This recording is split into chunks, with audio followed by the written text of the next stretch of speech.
अस्सलाम वालेकुम वरहमतुल्लाह। Dear students, exercise 2.1 का पार्ट 10 क्वेश्चन नंबर 1 का, इसके मैं पार्ट 10 के साथ आपके पास हाजिर हूं।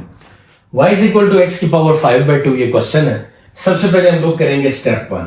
स्टेप 1 के अंदर हम क्या करते हैं कि जब हम x के अंदर डेल x ऐड करेंगे तो यहां पे y के अंदर भी हम लोग क्या ऐड करेंगे, डेल y। नेक्स्ट स्टेप में हम लोग जो है y को दूसरी साइड पे लेके जाएंगे। जब हम y को दूसरी साइड पे लेके जाएंगे तो आपके पास जो है यह आ जाएगा x प्लस डेल एक्स की power 5/2 minus y. Minus y का मतलब है x की पावर 5/2। अब डियर स्टूडेंट, हमने इन दोनों में से जो है कॉमन लेना है और क्या लेना है, x की पावर 5/2। जब हम 5/2 कॉमन लेंगे तो यहां से भी x कॉमन आएगा, तो इधर x मौजूद है इसलिए इधर क्या आ जाएगा 1।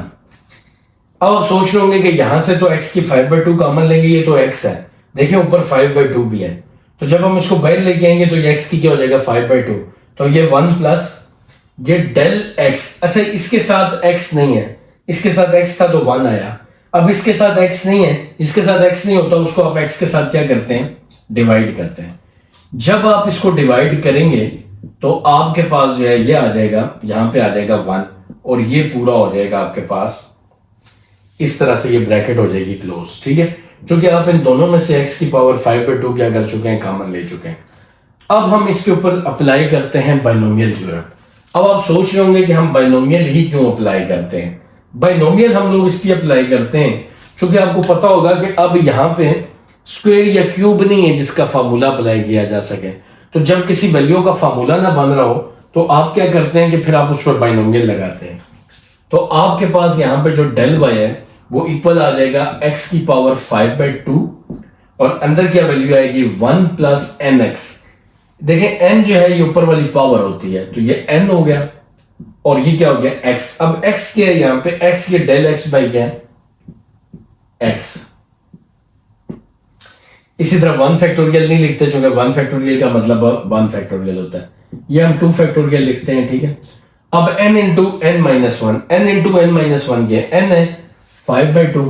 ठीक है, और n माइनस 1 क्या होगा, 5/2 माइनस 1, और फिर x का क्या हो जाएगा स्क्वायर, तो x क्या है, डेल x बाय x का स्क्वायर। आपको पता चल गया होगा कि ये n है, ये x है और ये क्या है 1 एंड सॉन। सॉन का मतलब है ये प्लस लगाया और ये थोड़ा चलता रहा, आखिर में क्या आ जाएगा -1। ये अब आपके पास आ गया -1। अगर डियर स्टूडेंट आप गौर से देखें तो ये +1 और ये -1 आपस में क्या हो रहा है, कट रहा है। तो आप लिख सकते हो कि डेल y जो है अब आपके पास आएगा x की पावर 5/2, यह आ जाएगा 5/2 del x by x। 1/2 factorial का मतलब होता है 2, 5/2। अच्छा, ये 5/2 माइनस 1 का आपने लेना है एलसीएम। तो एलसीएम हम कैसे लेते हैं, देखिए जैसे आपके पास 5/2 माइनस 1 है तो जिसके नीचे कुछ नहीं उसके नीचे क्या होगा 1। अब एलसीएम लेते हैं, 1 5 = 5 माइनस 2 1 = 2 over 2, तो ये आ जाएगा 3/2।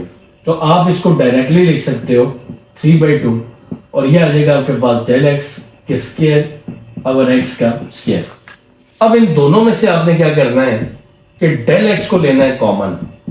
जब आप डेल एक्स को लेंगे कॉमन तो इधर से डेल एक्स आपने जब कॉमन लिया तो इधर सिर्फ क्या रह गया 1/x, क्योंकि डेल एक्स तो बाहर कॉमन आ गया।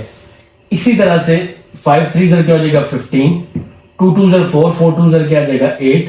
डेल एक्स कॉमन लिया था, एक बाहर तो 2 है तो एक रह जाएगा और एक एक अंदर ही होगा। ठीक है, ये आपको मैंने बताया था, हिसाब लगाते रहिएगा। अब आपने क्या करना है कि दोनों साइड पे खुद से, यानी ये स्टेप 3 होता है कि डेल एक्स को इधर भी डिवाइड करना है इधर भी। ठीक है, मैं एक ही स्टेप में कर रहा हूं फिर चूंकि जगह हमारे पास कम बच जाती है। तो ये स्टेप 3 है, स्टेप 1 ये है, स्टेप 2 ये, स्टेप 3 है। तो हम क्या करेंगे, अब इसकी डेल एक्स और इस डेल एक्स की क्या करेंगे, कटिंग। जब हम कर देंगे कटिंग तो जो हमारे पास रह जाएगा वो रह जाएगा del y by del x is equal to x की पावर 5/2। तो ये 5 बाई क्या आ जाएगा 2x, ये आ जाएगा 15/8 डेल एक्स बाई एक्स का स्क्वायर एंड सो ऑन। अभी हमने अप्लाई करनी है लिमिट, और लिमिट क्या करनी है, limit del x approaches to 0, इधर भी और इधर भी। वैसे असूलन लिखना इधर चाहिए, ठीक है, मैं इधर इसलिए लिख रहा हूं कि चूंकि मेरे पास इस साइड पे जगह नहीं है। अब आपको क्या करना है कि जब आप प्रॉपर बोर्ड में करेंगे तो आपको इसके साथ भी लिमिट लिखना है, इसके साथ भी लिखना है, इसके साथ सबके साथ लिखना है। लेकिन मैं थोड़ा डायरेक्ट कर रहा हूं, ये पूरे का पूरा ना dy बाई डी एक्स के इक्वल होता है। अभी देखें, असल में लिमिट का मतलब ये होता है कि जहां पे डेल एक्स है वो वाली वैल्यू जीरो हो जाएगी। इसके साथ देखें, इस पूरी वैल्यू के साथ डेल एक्स नहीं है तो ये वैल्यू एज इट इज लिखेंगे। इसके साथ भी नहीं है, एज इट इज लिखेंगे। ये इसके साथ डेल एक्स है ना, तो ये पूरी की पूरी वैल्यू क्या हो जाएगी, जीरो। देखिए कैसे, मैं इस डेल एक्स को जब इधर लिखूंगा जीरो, तो ये जीरो से 15 मल्टीप्लाई होकर जीरो आ जाएगा, और ये जीरो जब एक्स के से डिवाइड होगा तो ये पूरी की पूरी वैल्यू क्या आ जाएगी, जीरो। इसलिए इसको इतना लिखने की जरूरत नहीं है। रह क्या जाएगा एक्स की पावर 5/2, और यहां पे रह जाएगा 5/2 एक्स। अब देखें, ये आपके पास आ गया 5/2। अब देखें, ये एक्स के ऊपर आ जाएगी 5/2, ये नीचे वाला एक्स जो है ये ऊपर जाके क्या हो जाएगा, एक्स की -1। अब बेसिस सेम है तो पावर्स क्या हो जाएंगी, ऐड। जब ऐड होगी तो ये 5/2 माइनस क्या आ जाएगा, 1। जब आप एलसीएम लोगे, जैसे मैंने आपको बताया था 5/2 -1, तो ये क्या आ जाएगा, 3/2। तो आप इसको लिख सकते हो 5/2 एक्स की पावर, सॉरी ये 2 होगा, कि जो है ये आ जाएगी 3/2। तो दोस्तों उम्मीद है ये अब आपके पास आंसर आ गया। तो दोस्तों उम्मीद है आपको ये कॉन्सेप्ट जो है अच्छे तरीके से समझ आ गया होगा कि हमने एक्सरसाइज 2.1 का क्वेश्चन नंबर 5 और सॉरी क्वेश्चन नंबर 10 कैसे करना है। तो अगर दोस्तों आपको ये कॉन्सेप्ट समझ आ रहे हैं तो काइंडली मेरा यूट्यूब चैनल जिसका नाम खुरम फाउंडेशन है उसको लाजमी सब्सक्राइब करें ताकि मेरे नए आने वाली वीडियोस का आपको अंदाजा हो सके। So thank you very much. अस्सलाम वालेकुम।